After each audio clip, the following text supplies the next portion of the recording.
Class से है भगवान। यहाँ पर प्रारूपणाओं के वर्णन का जो लेख आता है जिनके माध्यम से गौमटसारजी ग्रंथ की रचना में उपयोग हुआ है, वहां पर परम पूज्य पुष्पदंत आचार्य ने अपने शिष्य जिन पालित को पहले दीक्षा दी, फिर स्वयं रचित संत सुत्त विवरण नामक ग्रंथ का अध्ययन कराया और फिर स्वयं द्वारा रचित श्री सठखंडागम ग्रंथ जो अपूर्ण था उसे लेकर मुनि पुंगव भूतवली महाराज के पास भेजा, जिसे भूतवली महाराज ने पूर्ण किया। यहां से मेरी जिज्ञासा आती है गुरुदेव कि पहले दीक्षा देना फिर संत सुत्त विवरण नामक ग्रंथ का अध्ययन कराना क्यों आवश्यक था? जब अपूर्ण ग्रंथ था तो ब्रह्मचारी के हाथ से भी भेजा जा सकता था, और यहां पर भूतवली महाराज के साथ मुनि पुंगव शब्द क्यों जोड़ा गया है? नमोस्तु भगवान। जिस पर मैं बोलना नहीं चाहते उसी में बुलवाओगे, कोई बात नहीं।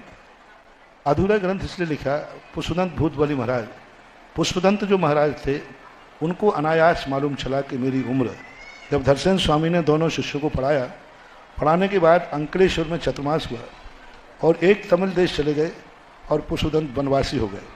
वनवास में जब उनको पता चला कि मेरी उम्र एकदम कम होने वाली है, तो इतना समय नहीं था कि वो पूरा सठखंडागम लिख पाते।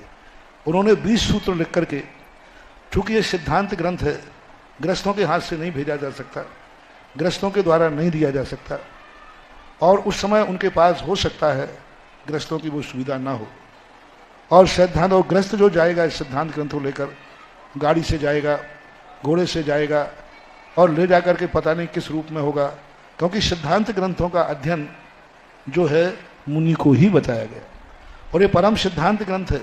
तो गृहस्थ को पढ़ाया नहीं जाता, लिख के नहीं दिया था, पढ़ा के दिया था। अब सिद्धांत ग्रंथ गृहस्थों को कैसे पढ़ाते? किसी ब्रह्मचारी को भी नहीं पढ़ा सकते, किसी को नहीं। मुनि महाराज को ही उन्होंने पढ़ा करके और भूतवली के पास पहुंचाया।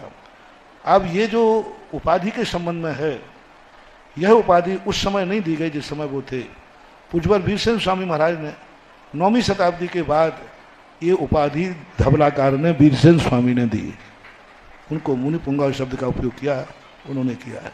कई स्थानों पे आता है, जब तुम तत्वार सूत्र पढ़ते हो तो तत्वार सूत्र में भी अंत में आता है, अक्षर मात्र पदस्वरहीनम व्यंजत सद्विवर्जते भारतम मुनि पुंगई। तो ये शब्द का प्रयोग होता है, आया है, पहले से है, प्राचीन शब्द है, हाँ आता है।